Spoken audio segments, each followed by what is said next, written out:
I realize there's already thousands and thousands of Doctor Who videos online, and that YouTube is awash in Doctor Who fan videos talking about the show. And so why another one? Well, really, I guess we don't really need another one. But I guess this is just really my chance to do my take on Doctor Who. What I would like to do is to simply maybe do a couple of reviews of some of the classic episodes of Doctor Who. Particularly now that the new series has breathed life into the classic series, and it's been discovered by people who sadly, many of them weren't born during most of the run of the classic series. And so that's what I like to do this one. And then what I like to do is review Genesis of the Daleks, Tom Baker's fourth story, and one of my personal favorites. I think for many fans, I know I certainly think this, that Genesis of the Daleks is one of the best stories, not just of the Tom Baker era, but I think of the entire classic run of Doctor Who as well. The story itself is a truly menacing and I think a suspenseful story. I think it's one of the shining examples of the Philip Hinchcliffe and Bob Holmes era of Doctor Who. The basic the plot, no spoilers. I warned that I'll try very hard not to provide any spoilers. The Doctor has been enlisted, as shall we say, by the Time Lords to go back to Skaro, the home planet of the Daleks, and to go back in a period of their evolution where the Doctor was given three choices. One, either convince the creators of the Daleks to not create the Daleks. Second, to alter their evolution in such a way that the Daleks are less violent, less evil, basically. And third, should options 1 and 2 fail, the Doctor then was to commit basically enlist the final solution, genocide, destroy the entire Dalek race. And I think for many fans we can see this, whether definitely not intended at the time, but the beginning of the Time War, where the Doctor is actively now seeking to destroy the Daleks. It's a fantastic, as I said, fantastic story, and I think it parallels or compares really nicely with David Tennant's story, the season finale of season 4, where again he's presented, at least his human half, is presented with the dilemma of destroying the Daleks permanently, and the way that David Tennant reacted to that idea compared to Tom Baker, I think is really kind of cool, and certainly I think you should watch Genesis of the Daleks just to make that comparison.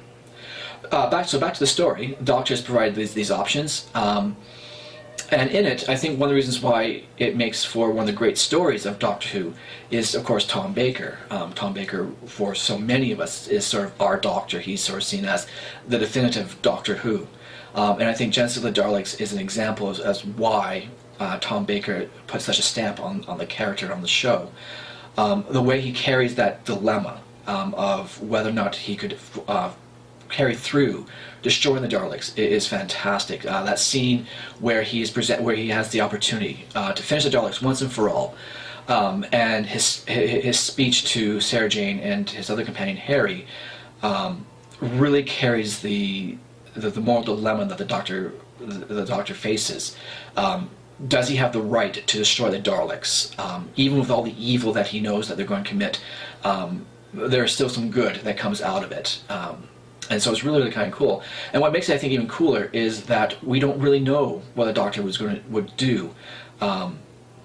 Again, no spoilers, but the fact is we're not actually left with a clear answer as to what the Tom Baker Doctor, given another opportunity to destroy the Daleks, if he wouldn't take it.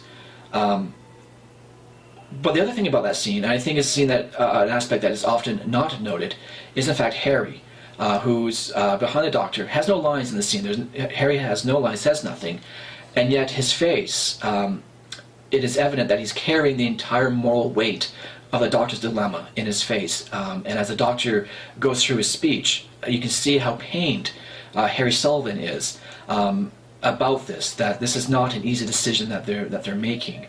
Some fantastic acting by actually all three of them, by Elizabeth Sladen, Tom Baker, and Ian Marter. A really fantastic story where the three companions really begin to gel. Other aspects of the story that make it so fantastic is, in fact, this almost muted. Daleks are known for their melodrama, constantly screaming out "exterminate, exterminate," and constantly sort of yelling as almost like manic depressives.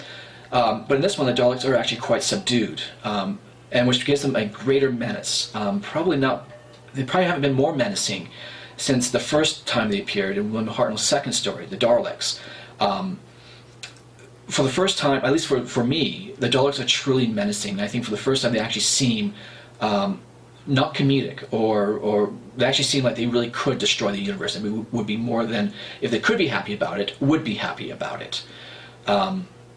The other strength is, in fact, in many ways, the real strength of the genesis of the Daleks is Davros. This story introduces Davros as a character, played by Michael Wisher, and quite honestly, I don't think Michael Wisher's Davros has ever been equaled, and certainly not surpassed. The way that Michael Wisher plays Davros, from the full range of quiet, calm, menacing to out of control, maniacal anger, is really, really solid acting. At no point do you think that Davros is being melodramatic or sort of chewing the scenery. Davros is truly a menacing character in Genesis of the Daleks. You can believe that maybe at one point before Davros became his mutated self, that as a top scientist he was also incredibly charming and probably was able to manipulate people to do his will. And Davros is played by Michael Wisher with just great menace. The Nazi imagery, Nazi tropes and sensibilities, particularly in the first couple of episodes of the story, really again emphasize the menace and almost the claustrophobia of the story, and it at least makes it a greatly suspenseful story. Usually origin stories can be a bit slow, but this one I think runs really well from start to finish, which is surprising, particularly when we consider that this Doctor Who story is a six-parter. And for those familiar with the six-parters of John Pertwee, and even some of Tom Baker's six-parters, and some of the 8 and 10 parts of Patrick Troughton and William Hartnell, this one moves really well. Very often the six-parters were, you can see where the writers or producers, directors had to pad it out with the Doctor and his companions running through corridors, getting captured, being put into prisons, escaping, running through more corridors, getting captured, being put back into prisons, escaping, and running through more corridors, and then summing it and sort of wrapping it all up in the 6th episode. Genesis of the Daleks moves really well through all 6 episodes.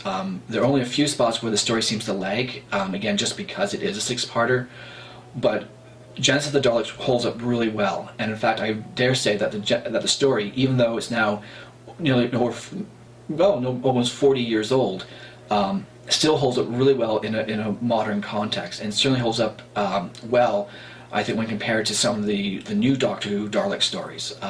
And to make those comparisons between how the current incarnations of the Doctors 9, 10, 11, and 12, react to the Daleks, and how the earlier Doctors did, and I think there are some fantastic things.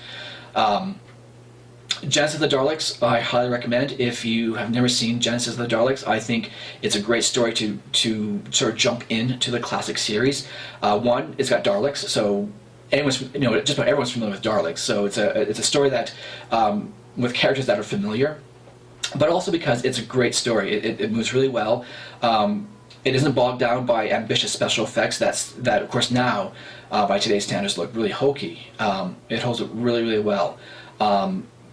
The sort of imagery of World War I or World War II at the very beginning, again, gives the Genesis of the Daleks a really suspenseful and creepy feel. It is a really atmospheric story. For those who have seen Genesis of the Daleks, are familiar with it, I highly recommend seeing it again. It's one of those stories that bears repeated watchings. So yeah, I think Genesis of the Daleks I would rank as one of the top 10 stories, not just of Tom Baker, but of definitely the classic run of the Doctor Who series. So basically, that's my review of Genesis of the Daleks. I hope you enjoyed it. If you did, subscribe or click like, comment, all those sorts of fun YouTube things that we do in social media, and I might hopefully catch you next time with another review of classic Doctor Who.